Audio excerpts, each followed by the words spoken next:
నమస్తే, నేను జాలెస్ శ్రీనివాస్. గోదావరి జిల్లాలో జనసేన పార్టీ కార్యకర్తలు నాయకులు చేసే పొరపాట్లు గ్రహపాట్లు జనసేన పార్టీకి మాయని మచ్చం తీసుకొస్తుంది. క్లీన్ ఇమేజ్ తో పాలిటిక్స్ చేయాలనుకున్న జనసేన పార్టీకి నాయకుల వ్యవహార శైలి ఆ పార్టీని ప్రశ్నార్థకంగా మార్చే పరిస్థితి తీసుకెళ్తుంది.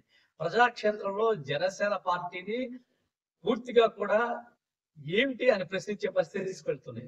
జనసేన పార్టీ గతంలో ఒక క్లీన్ ఇమేజ్ ఉండేది. అటువంటిది అధికారంలోకి వచ్చిన 9 నెలల్లో వివిధ అంశాల్లో అనేక లోపాలు, పార్టీ నాయకులు కార్యకర్తలు చేస్తున్న అనేక లోపాల్లో ప్రజాక్షేత్రంలో ఆ పార్టీ రోజు రోజుకు చులకనైపోతుంది.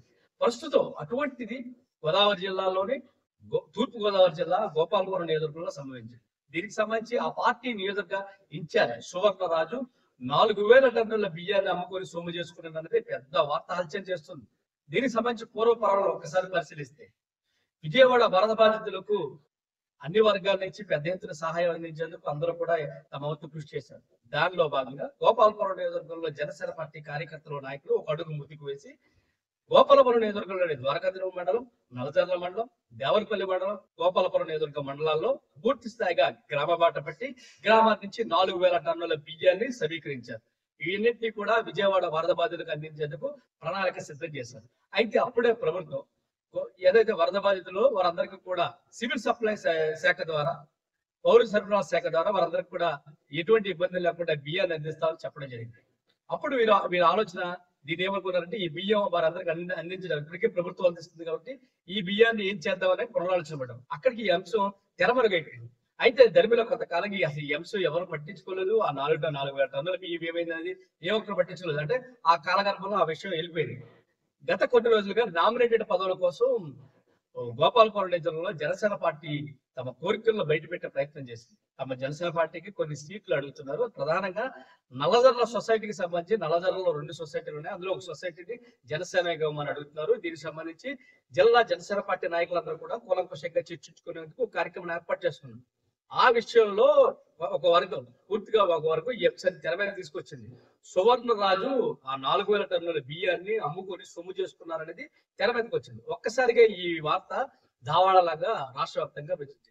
జనసేన పార్టీ నియోజకవర్గ ఇన్ఛార్జ్ స్థాయిలో ఉన్న వ్యక్తి ఎలా బియ్యాన్ని అమ్ముకుంటారు, ఆ బియ్యాన్ని ఎలా సొమ్ము చేసుకున్నారు, సొమ్ముని ఏం చేశారు అన్నదానిపై ఇది సర్వత్రా చర్చనీయాంశంగా మారింది.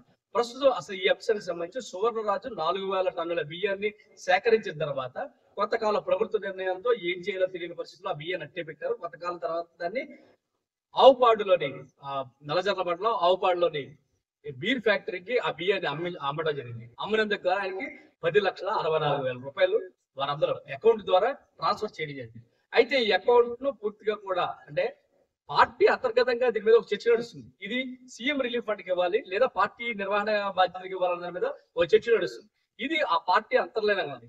ఎప్పుడైతే ఈ అంశం బయటకు వచ్చిందో అప్పటి నుంచి ప్రజల నుంచి పెద్ద ఎత్తున అంటే ఎవరైతే బియ్యం వారందరికీ ఇచ్చారో వారందరూ కూడా మీరందరూ ప్రశ్నిస్తున్నారు. గోపాలపురం నియోజకవర్గంలో పెద్ద ఎత్తున ప్రశ్నల వర్షం జనసేన పార్టీపై కురవడంతో జనసేన పార్టీ దాన్ని పూర్తిగా కూడా దాన్ని ఎలాగైతే దాన్ని సమాధానం చెప్పేందుకు నిన్న రోజు ఒక ప్రెస్ మీట్ పెట్టి పూర్తిగా కూడా బియ్యాన్ని అమ్మడం మాట వాస్తవం, అమ్మిన బియ్యాన్ని 10,64,000 రూపాయలు తమకు రావడం మాట వాస్తవం, దాన్ని సీఎం సహాయ నిధికి ఇవ్వడం కోసం పవన్ కళ్యాణ్ అపాయింట్మెంట్ కోసం చూస్తామని చెప్పడం జరిగింది. పవన్ కళ్యాణ్ అపాయింట్మెంట్ గత 9 నెలల్లో తమకు దొరకలేదని, ఆ విజయవాడ వరద బాధిన తర్వాత ఈ సమస్య మాకు దొరకలేదని చెప్పారు. దీనికి తోడుగా ఈ అంశాన్ని రాష్ట్రంలోని పవన్ కళ్యాణ్ తర్వాత ఉన్న ఇద్దరు మంత్రులు కూడా చెప్పడం జరిగింది.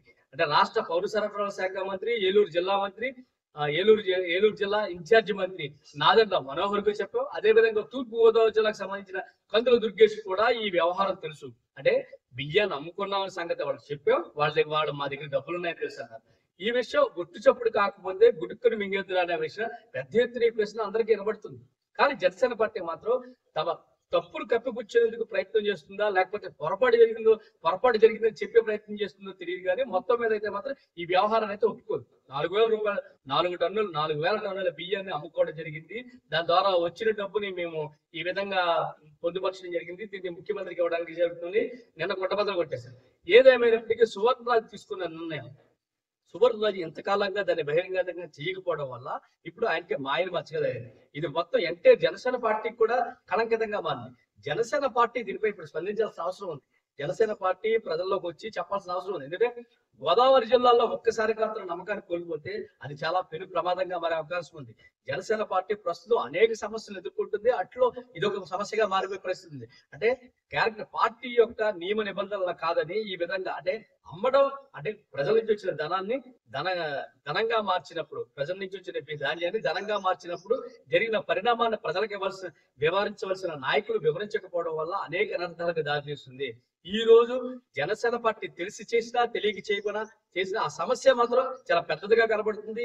ప్రజలందరూ కూడా జనసేన పార్టీని వేలెత్తి చూపించే పరిస్థితి కనబడుతుంది. ఆ విషయం చాలా స్పష్టంగా జనసేన పార్టీ ప్రజాక్షేత్రంలోకి వచ్చి ఈ రోజు జరిగిన తప్పుని చాలా స్పష్టంగా తప్పు అయిందనే విషయం చెప్పాల్సిన పరిస్థితి కనబడుతుంది. దీనిపై ఇప్పటికే జనసేన పార్టీ క్షేత్రస్థాయి నాయకులు అయితే చెప్పడం జరిగింది. దీనిపై అధిష్టానం కూడా స్పందించి జరిగిన పొరపాటును సరిదిద్దుకోవాలని ప్రజలందరూ కోరుకుంటున్నారు.